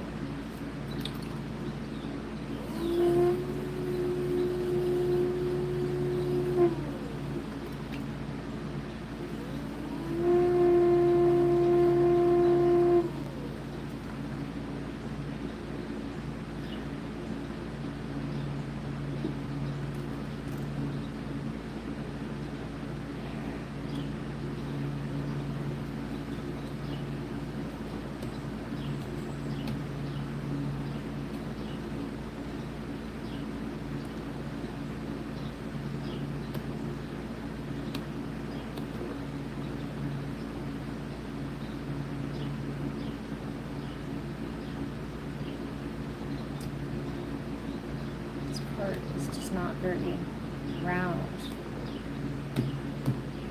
Ooh.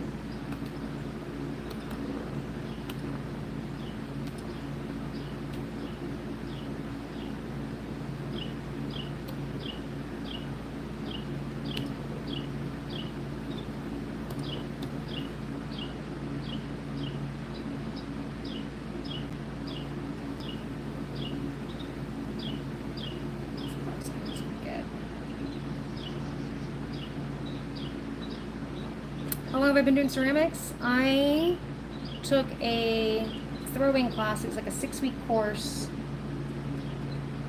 in like 2021, and then moved before the course was actually over. But I only moved 2 hours away.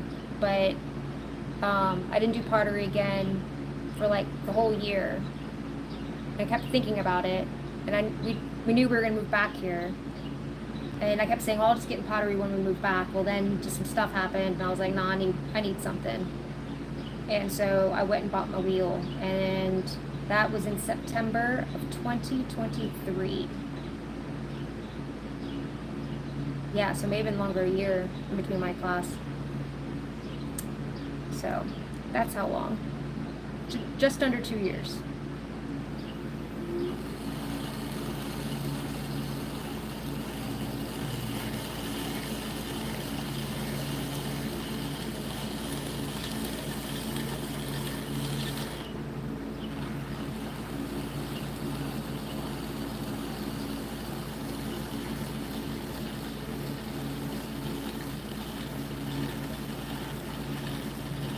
How about yourself? How long have you been doing pottery?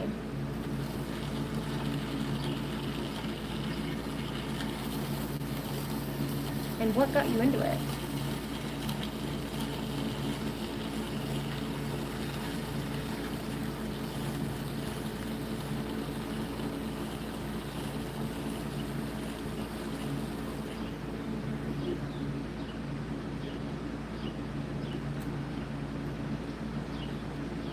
Just a little bit more there, I think.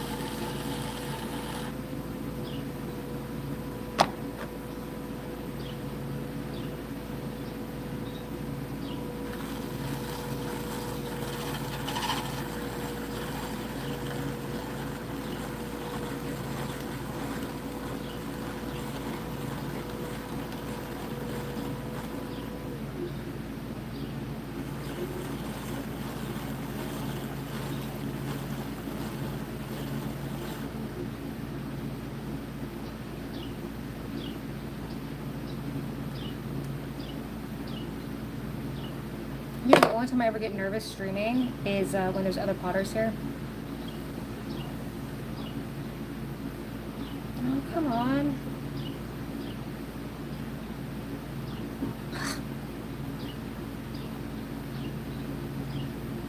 We're just gonna go with that.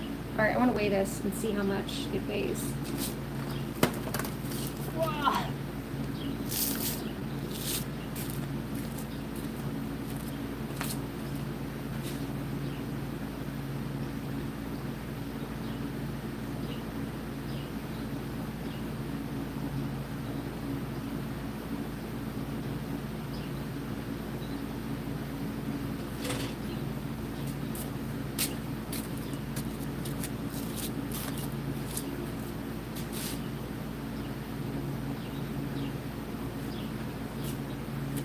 Man, I trimmed like a lot off of this. It weighs now, it weighs just over 1.5 pounds, and before it was just over 3 pounds. So I almost trimmed 1.5 pounds off of it. That's pretty awesome. Set this, yeah, for now. I want to weigh this one just out of curiosity.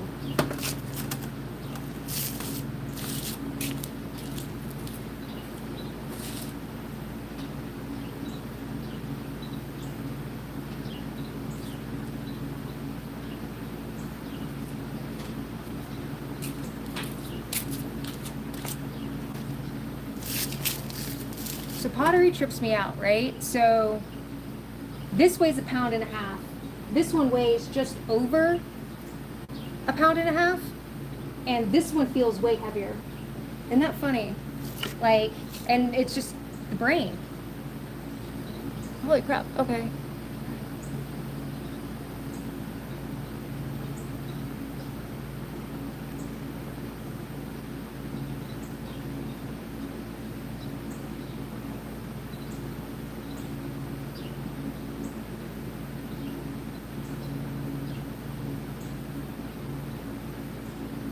I know, it's silly. I always remind myself it's silly and to ignore that part of my brain.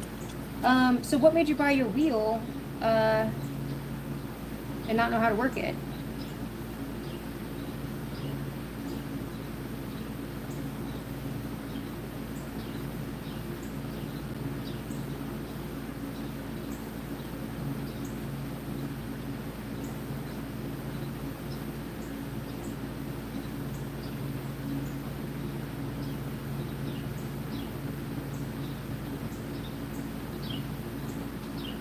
Good, Genesis.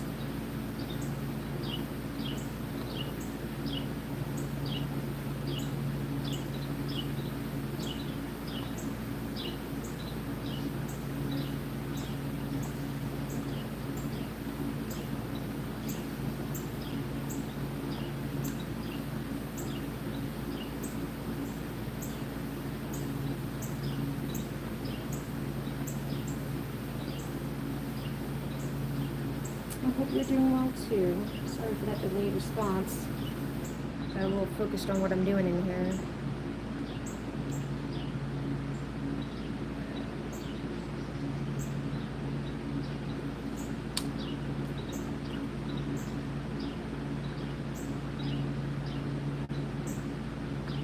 Chaosis. What's going on? What am I doing? That's what you're saying. I'm making a lamp. What is it? Haciendo un luz? I don't know what the word for lamp. And I'm not even sure haciendo is right.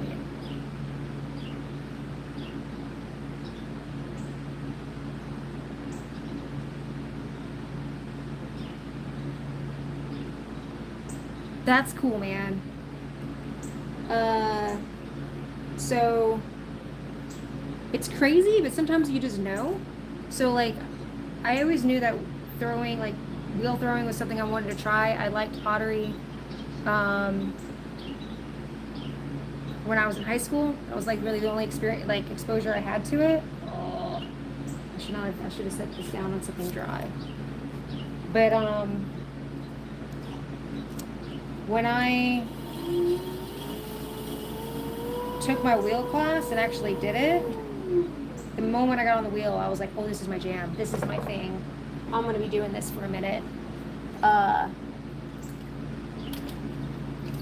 Because, I mean, I guess it was like, not as crazy as never touching one. But, I mean, I really should have just waited and joined a studio when we moved. But I don't regret doing it. But I wouldn't recommend other people doing it.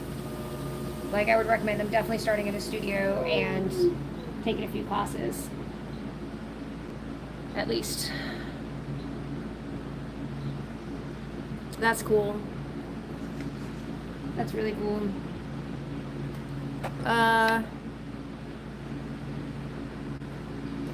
Did you use YouTube? I guess was that your primary place? Oh, there it is.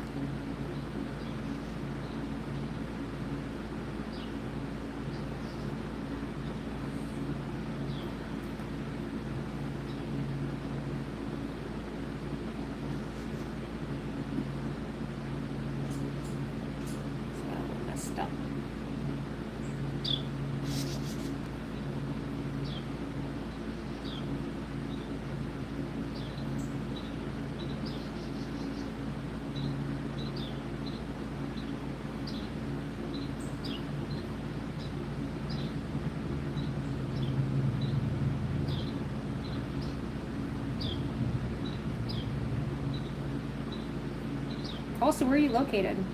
Just be nosy.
Oh, cool.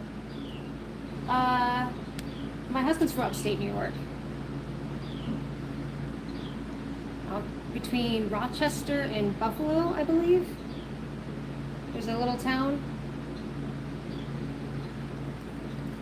I don't remember the name of it. I should know that.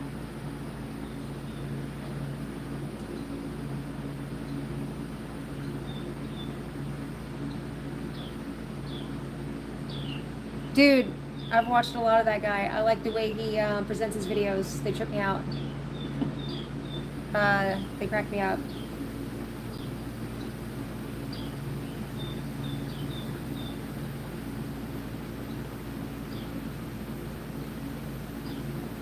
I also like the term dirty potter.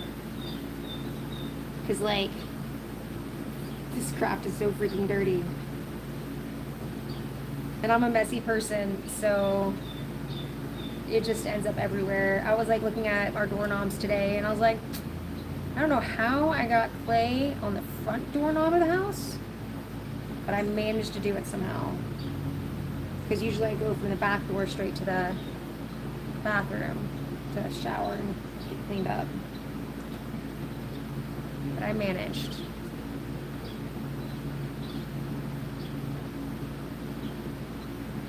That's cool. Yeah, I saw a picture of that lake effect snow once. Not for me. I'm originally from Florida. Wow, that's where I grew up. I know nothing about snow. Don't want to know nothing about snow.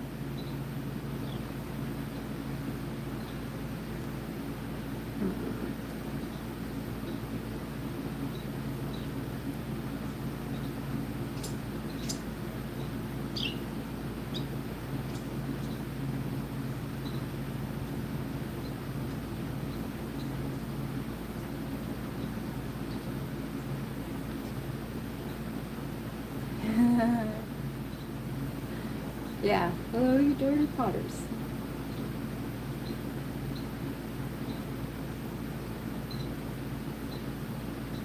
I like how he talks with his hands in the videos too.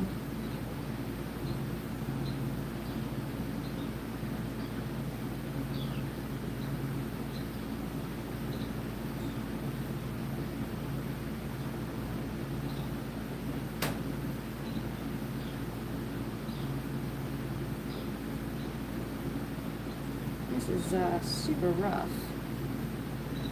This is like, that's why I'm not sure if this is that high water clay, because it's so damn groggy.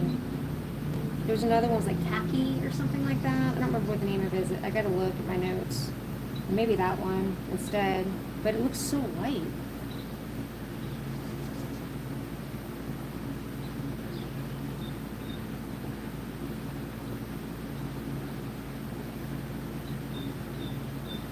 Oh, that's awesome. Well, enjoy your weeding. I personally am also in a war with English ivy. Hope your weeding is not as demonic. It's really nice chatting with you.